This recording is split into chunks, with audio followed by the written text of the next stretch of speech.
ya. Ya, kita akan lihat dulu dari awal apa sih gereja itu. Saya akan mempercepat saja bahwa gereja itu kalau kita secara makna secara rupiah itu kan artinya bagaimana kita memanggil orang-orang yang dalam kegelapan keluar dari kegelapan. Kemudian yang kedua, bahwa gereja itu punya tugas yaitu fungsi kedalam. Itu bagaimana pelayanan yang dilakukan supaya ada pertumbuhan rohani pada jemaat. Makanya ada disebut dengan koinonia, persekutuannya. Kedua, dan fungsi kedua. Dan fungsi kedua adalah bagaimana pelayanan itu gereja itu menjadi berkat. Gereja itu mempunyai dampak. Gereja itu mempunyai makna dari bukan saja ke dalam, tapi juga kepada keluar. Sehingga makanya kita sedang ada kalau kita lihat dalam kegiatan-kegiatan internal disebut dengan leukemia ya, ataupun dengan bantuan sosial. Nah, satu hal yang menarik ketika terjadi pandemi kemarin itu bahwa saya mendapatkan satu hasil riset bahwa 70% keuangan gereja pada saat itu menurun ya, tapi satu hal yang menjadi suatu yang dahsyat yang terjadi bahwa 60% pada saat pandemi itu banyak mengeluarkan uang untuk melakukan kegiatan-kegiatan yang disebut dengan kegiatan sosial. Saat itu banyak bantuan sehingga mengurangi beban yang terjadi di tengah-tengah masyarakat ya, di mana gereja berperan saat itu melakukan solusi ya terhadap permasalahan pandemi. Nah, ini satu hal yang kontradiksi. Nah, ini yang menjadi satu yang kita lihat bahwa gereja itu ternyata pengertian keluar itu bukan hanya difungsikan dalam menggerakkan diri gereja, karena gereja itu bukan tembok, bukan sekedar tembok ya, tapi gereja itu adalah person atau manusia ya. Nah ini kita lihat empat fungsi gereja tadi, tujuan gereja ya, dari fungsinya bahwa ada diakonia, mungkin bahwa ada nanti lah komunia, ada maturia dan ya diasia ada ya. Nah ini yang kita lihat bahwa fungsi gereja. Nah, kita lihat sekarang, ini yang terjadi sekarang kalau kita bicara bisnis, bicara UMKM. Saya juga sekarang saat ini juga terus berkumpul untuk Tuhan gereja Tuhan Bekasi di Indonesia ini yang juga pernah saya lakukan pembinaan bahwa ada stigma terjadi bahwa gereja dan uang itu sangat kalah, sesuatu yang terjadi sesuatu yang sangat kontradiktif, gereja dan bisnis dan gereja dan juga ini yang sekarang menjadi dilematis juga gereja yang terjadi saat ini, bagaimana gereja sekarang diperhadapkan dengan kondisi-kondisi ini. Kalau gereja dan uang sekarang kita lihat bagaimana korupsi banyak begitu pada jalan di bangsa ini, bagaimana uang sekarang menjadi dewa, menjadi tuan daripada semua orang-orang yang saat ini terjadi masalah kejadian bisnis. Nah ini juga tiga hal ini menjadi satu hal yang penting di dalam Quran gereja ya, ataupun positif. Tapi satu hal kita lihat ke depan bahwa ternyata gereja itu ternyata memerlukan yang namanya bisnis. Karena apa? Contohnya Paulus dalam pelayanannya dia itu bukan minta-minta kepada orangnya, dia minta belas kasihan kepada pejabat Korintus di Roma, di tempat-tempat lainnya, baik kepada temannya Timotius ataupun Titus ataupun yang lain. Tapi dia punya usaha, dia mempunyai usaha tenda ya, sehingga bisnis itu merupakan sarana untuk penunjangan pelayanan gereja. Jadi kalau kita lihat di mana di Katolik itu ada namanya Credit Union, adalah salah satu lembaga yang membantu keuangan pada usaha-usaha jemaat ataupun beberapa organisasi di bawah binaan gereja Katolik ya. Nah, selanjutnya kita lihat peran gereja dalam pemberdayaan ekonomi. Ini yang menjadi utama saat ini. Poinnya adalah bagaimana gereja itu dapat memberdayakan ekonomi jemaat sehingga pemberdayaan ini bisa menimbulkan atau menjadikan sesuatu perubahan yang bukan secara radikal tapi secara perlahan. Contohnya misalnya gereja yang saat ini mengalami beberapa masalah ekonomi dari sisi terjadi kemiskinan, jadi kekurangan pembiayaan di dalam keluarga mereka. Nah, kenapa? Karena intervensi gereja dalam bidang sosial ini harus dilihat sebagai sebuah panggilan. Jadi ini adalah satu poinnya adalah gereja itu mempunyai panggilan terhadap pelayanan ini gitu ya. Kemudian kita lihat sini ini adalah beberapa yang perlu dilakukan dalam pemberdayaan, bagaimana kita meningkatkan kapasitas dan kompetensi sumber daya. Jadi bukan tidak memungkinkan gereja itu melakukan pelatihan keterampilan, pelatihan yang berhubungan dengan bagaimana mereka bisa menjadikan potensi baik bakat, talenta ataupun kemampuan diri ataupun passion yang mereka miliki menjadi suatu nilai ekonomi. Kemarin saya baru saja melakukan pelatihan di kecamatan-kecamatan. Itu bagaimana saya membangun saat ini wirausaha baru di tingkat kecamatan, sehingga nanti dalam menghadapi krisis ekonomi ini mereka bisa mempunyai suatu kekuatan ekonomi dengan usaha-usaha baru. Nah, kemudian kita memobilisasikan sumber daya alam. Nah, Sumatera Utara itu adalah satu daerah, atau Indonesia ini adalah satu daerah yang banyak disebut dengan negara agraris. Nah, kita lihat sumber daya alam ini baik itu yang bisa yang hasilkan dari alam sendiri, seperti ada mineral atau minyak ya, itu menjadi suatu potensi untuk usaha dengan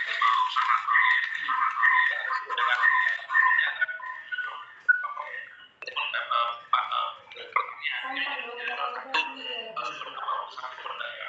Kemudian ada fasilitasi model perusahaan.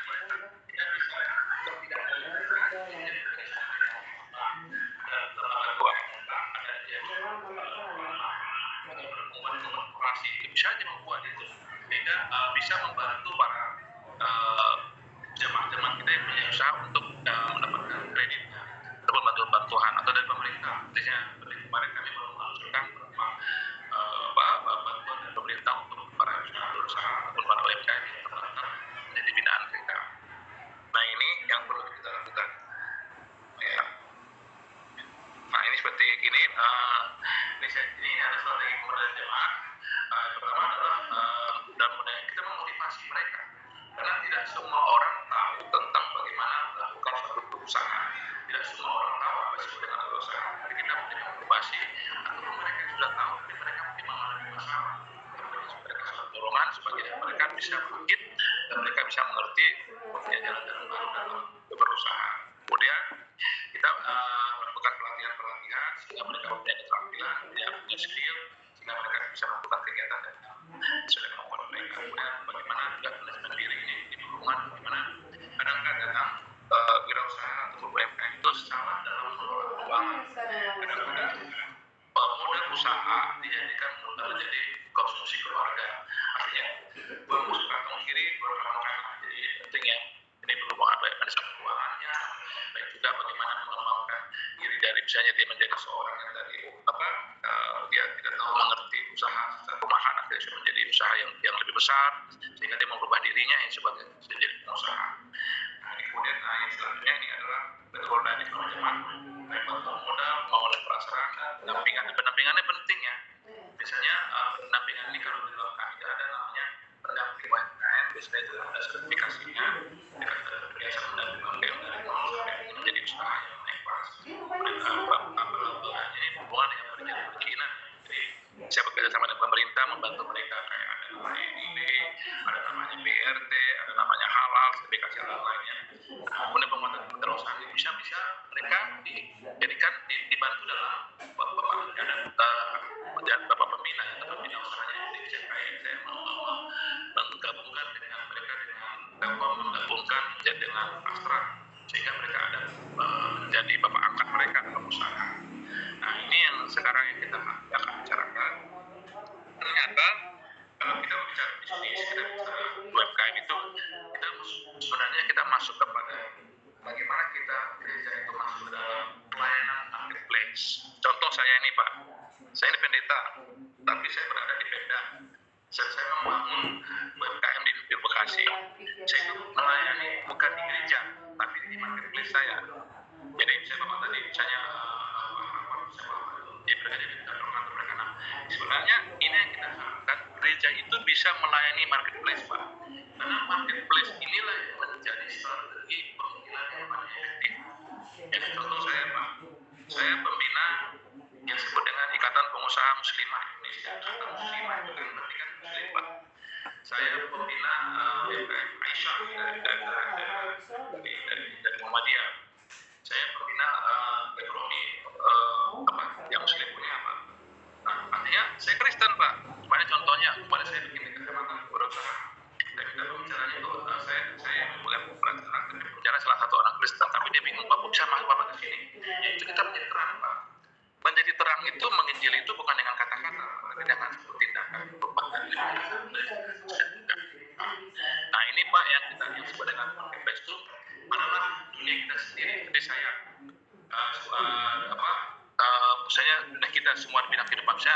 mana posisi Bapak masing-masing. Kemudian dunia kerja saya, di dunia kerja saya dan dunia usaha.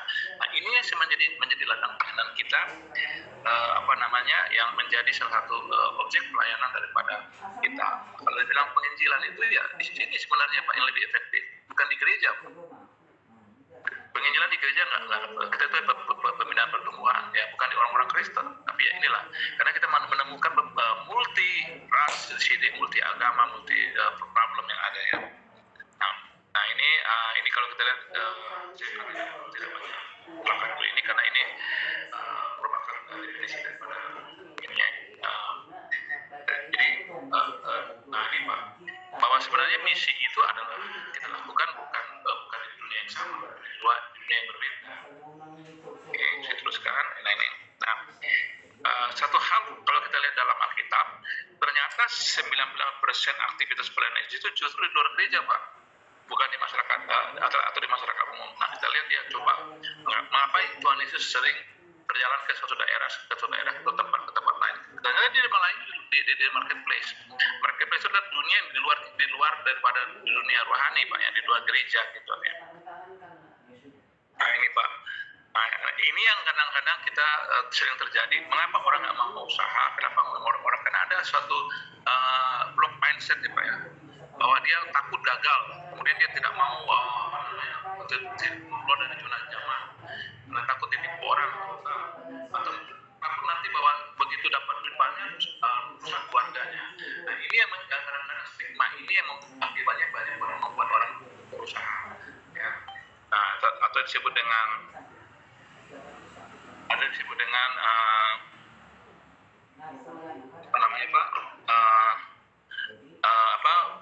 ada mindset block ya, kemudian ada yang orang tuh ketakutan ataupun merasa terintimidasi ya. Ini ada 3. Nah bagaimana kita membangun usaha? Ini paling utama Pak, bahwa kita pertama membangun orang pengusaha selalu dia berpikir the box Pak, jadi bukan berpikir sesuai dengan sistem yang ada, lalu dia berinovasi, kemudian dia selalu melakukan passionnya dia, apa yang menjadi kesenangan kita. Atau misalnya saya suka membaca, saya suka menulis, seperti saya apa yang saya lakukan, jadi bikin buku Pak,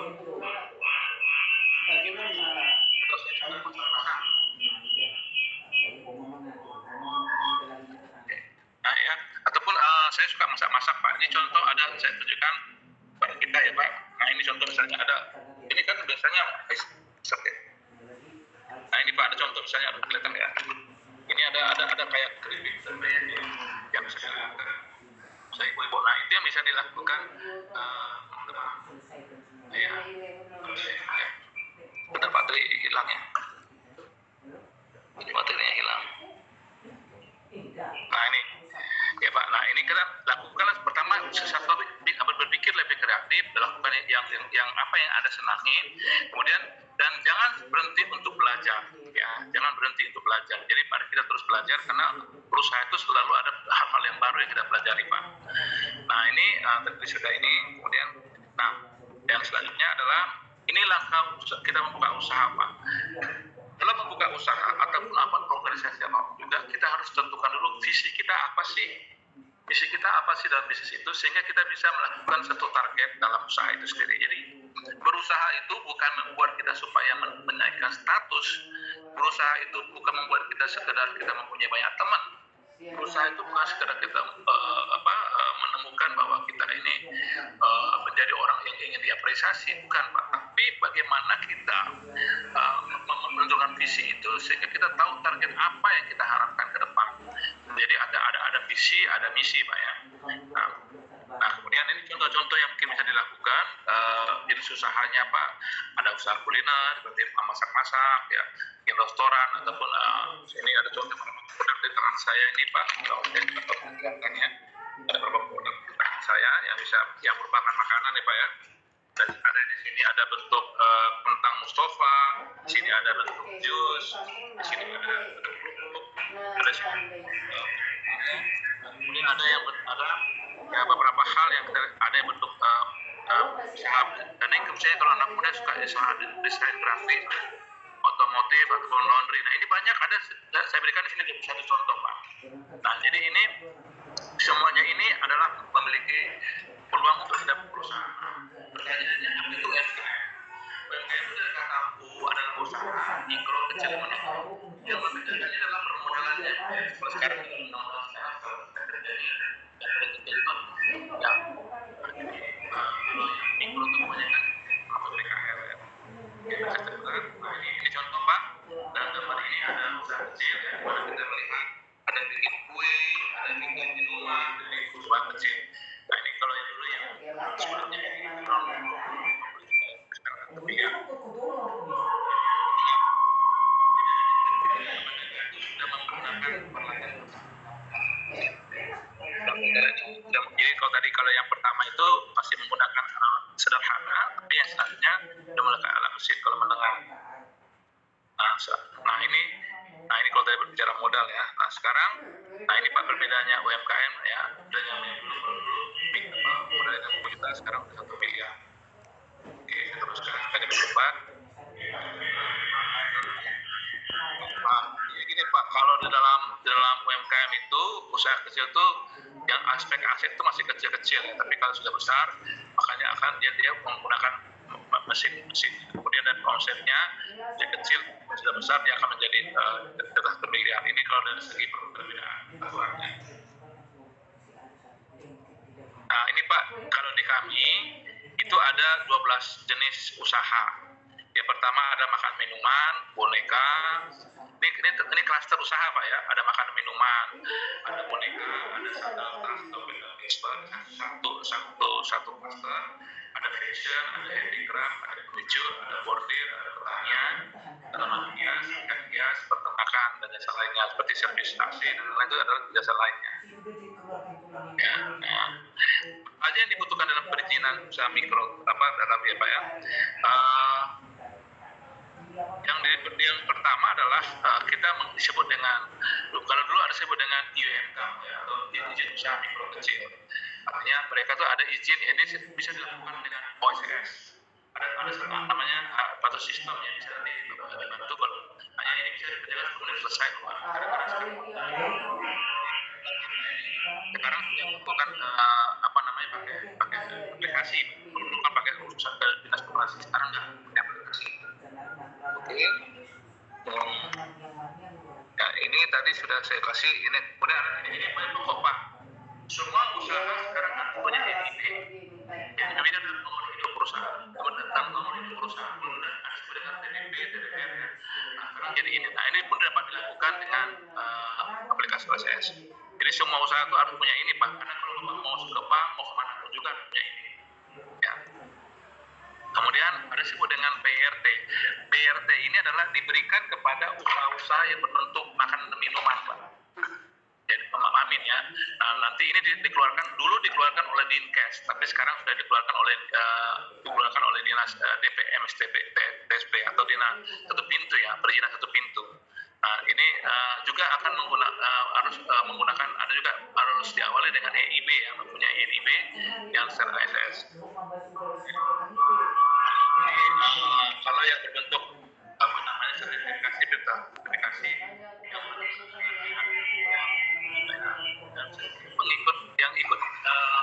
mengikut bayar itu harus dapat latihan namanya PKP, keamanan pangan ya, pelatihan keamanan pangan. Jadi kan proses produksi satu usaha dari mereka bahan baku, perundangan sampai penjualan. Kadang-kadang kesalahannya UMKM itu di dapur memasak, di dapur menyimpan makanan. Akhirnya itu tidak higienis Pak ya. Nah ini juga sertifikasi untuk restoran Pak ya. Ini jadi sertifikasi restoran. Jadi mereka juga ada sertifikasi oleh Dinkes ya. Untuk makanan itu ada 2 Pak. Siap saji dan siap dan itu dengan siap saji itu seperti makan-makanan kayak restoran ataupun yang makan-makan yang seperti yang di frozen, tapi kalau siap makan itu adalah yang menurut bungkusan seperti begini kan, ini adalah makanan seperti ditukin ya. Dari tubuh itu adalah makanan yang bentuknya seperti yang masih di frozen, masih dibungkus tapi bukan di frozen ya Pak ya. Nah ini penting dilakukan. usaha, kita haruslah melakukan namanya pemasaran. Nah, saat ini salah satu yang efektif dalam melakukan pemasaran adalah disebut dengan digital marketing. Ada disebut dengan sosial media ya, seperti kita ada mengenal seperti Facebook, sekarang lagi dan TikTok, atau ada disebut dengan Instagram. Itu salah satu cara. Tapi ada juga yang disebut dengan marketplace, ya, seperti Tokopedia, ya, Tokopedia, ataupun kita kenal dengan Bukalapak. Salah satu sama kita yang disebut dengan digital marketing. Digital marketing adalah suatu strategi menggunakan media digital dan internet. Ya, jadi biar dia dapat apa manfaatnya? Karena dia dapat terhubung langsung kepada konsumen. Jadi tidak ada lagi proses distribusi dari produsen, distributor, agen, berkonsumen. Tapi ini langsung. Ya, kemudian bagi pemasarannya lebih hemat karena tidak melakukan media-media promosi yang mahal yang seperti TV, tidak melalui media-media promosi. Ini langsung di tangan kita ya. Karena kalau kita buka Facebook langsung orang tahu. Ya, jadi kita hanya paling membayar perusahaan jangkau ya barang menggunakan mobile ya. Dan kemudian dapat melayani konsumen secara real time. Maksudnya apa? Contohnya Bapak sekarang Bukalapak, langsung memesan, itu juga Bapak sudah masuk dalam order dan sekarang menerima kiriman. Jadi tidak lagi melalui media-media yang panjang, pola tulisan dulu, berkota di mana-mana, ya. Dan yang jelas fakta membuktikan bahwa melalui digital marketing ini banyak peningkatan penjualan terjadi. Kenapa? Karena dia langsung kepada konsumen dan real time dan informasinya lebih clear ya. Nah, yang terakhir adalah setiap produk, karena Indonesia ini adalah muslim 90%, maka perlu sertifikasi halal. Dan umumnya semua produk-produk yang ekspor itu harus memiliki ini, Pak, sertifikat halal. Nah, karena ini menjadi standarisasi internasional ya, bahwa sertifikasi halal itu menjadi salah satu kewajiban karena adanya kondisi bahwa bagian daripada bangsa dunia ini adalah ada yang beragama muslim. Nah, yang selanjutnya yang paling utama lagi Pak, dalam membuat UMKM itu kita harus memastikan sesuai dengan produk kemasan. Kenapa kita memerlukan produk kemasan? Karena kemasan inilah yang merupakan salah satu media komunikasi antara produk dengan konsumen. Bila packaging itu kemudian terlihat lebih menarik, maka dia akan membuat si konsumen lebih tertarik. Karena samping itu juga dia lebih tahan lama, kemudian perawatan lebih mudah dan lebih murah. Nah, ya Pak, ini contoh. Nah, ini saya sudah kasih contoh beberapa bentuk daripada kemasan. Ini disebut dengan box ya, begini. Nah, juga standing ya. Nah, biasanya saya terus terang pernah saya bantu melihat untung atau Sumatera Utara. Kelemahannya begini Pak, yang nomor yang paling atas ini. Tidak menarik itu Pak. Nah, ini menjadi satu hal yang penting yang dilakukan. Kenapa kita dalam melakukan kemasan itu menjadi salah satu daya tarik untuk dalam terjadi contoh gini kan, ini yang saya berikan contoh. Coba lihat ini Pak, yang kentang ini Pak. Kita menarik nih Pak, dengan yang sebelah yang Mutiara Sahara nih. Kita menarik ya. Artinya menarik kenapa? Karena mereka ada gambarnya, ada tulisannya, ada warnanya. Ya, kalau polos begitu aja kan tidak menarik gitu Pak. Ini contoh. Bandingkan ini penting ya. Dengan yang ini Pak, datangnya. Ya, ini yang bening. Ya, ini yang ada warna-warninya. Nah, itu salah satu strategi dalam melakukan pemasaran produk-produk UMKM. Nah, ini Pak, yang paling utama dari semuanya ini adalah bagaimana kita sebagai pelaku UMKM itu mempunyai jiwa usaha. Karena ciri-cirinya bahwa kita harus mempunyai keberanian dalam mengambil keputusan, kita mempunyai daya kreasi dan inovasi yang tinggi, dan kita berpikir lebih panjang untuk masa depan. Yang paling utama kita juga mempunyai jiwa kepemimpinan, dan kita mempunyai skill sebagai pengusaha, dan bisa menggunakan segala peluang menjadi salah satu bentuk daripada usaha kita sendiri. Nah, ini Pak, ini adalah salah satu kesaksian saya. Bekasi itu mendirikan namanya UMKM Petra. UMKM Petra ini adalah UMKM yang berisi jemaah gereja sehari. Nah, kami ada hampir 200 jemaah saya bentuk. Belum ada, nanti kita buatlah hari Sabtu. Ini kan hari Jumat. Dan kita buat hari Jumat. Nanti kita buat memang besok agak sulit nanti ya, kita buat juga lah. Kalau nggak bisa hari ini. Masa dibuat, bilang aja sama panitianya. Iya, panitianya aku. Kita 2021 oh ya boleh Sabtu Bang. Oke. Mumpung aku bazar ini semua di panitianya Hari ini nggak bisa ya? pendeta. Nah, ini yang pakai topi bisa ya. Karena masih acara ini kerjakan 3 hari. Kalau nanti ada waktu jam 12 aku tunggu ya, pasar merah ya. Isinya itu Besok Sabtu kita buat. Oke. 60% itu dari Muslim. Oke. Sama kelompok panjang. Iya. Ini lagi ada kegiatan, kau? baru selesai olahraga. Di mana? Oh, mau ikut Zoom? Ini kalau Bapak lihat sini ada ini. Oke. Bawah kiri ini pendeta dari PDI. Nah, ini ada pendeta dari GBI, ada pendeta dari HKBP, pendeta dari mana. Nah, jadi saya mencoba bagaimana gereja Tuhan di Kota Bekasi ini jadi berkat bagi kota ini dan bagi semua warga negara ataupun masyarakat Kota Bekasi. Ini adalah salah satu gebrakan kami melakukan namanya PES Bekasi UMKM Festival 1, di mana pelakunya ataupun ibonya atau pelaksananya adalah UMKM. UMKM Petra ini adalah UMKM dari para jemaat gereja se-Bekasi yang tergabung dalam pembinaan bawah binaan Dinas Koperasi dan UMKM Kota Bekasi. Nah, ini salah satu peran gereja yang saya katakan tadi keluar ya, menjadi berkat, berdampak kepada jemaat, berdampak kepada gereja, berdampak kepada tempat di mana gereja itu berada, seperti kata teman-teman, di mana kamu dibuang di situ kamu menjadi berkat. Terima kasih Tuhan. Oke. Sangat memberkati sekali Baik Pak. apa yang sudah Bapak Beni sampaikan, dan sepertinya ini memang harus dikerjakan oleh kita ya, khususnya para gembala dan umumnya juga anak-anak Tuhan yang ada di gereja ladang penginjilan melalui UMKM ini. Ya, baik, kita akan diskusikan apa yang sudah disampaikan oleh hambanya Bapak Beni Tunggul.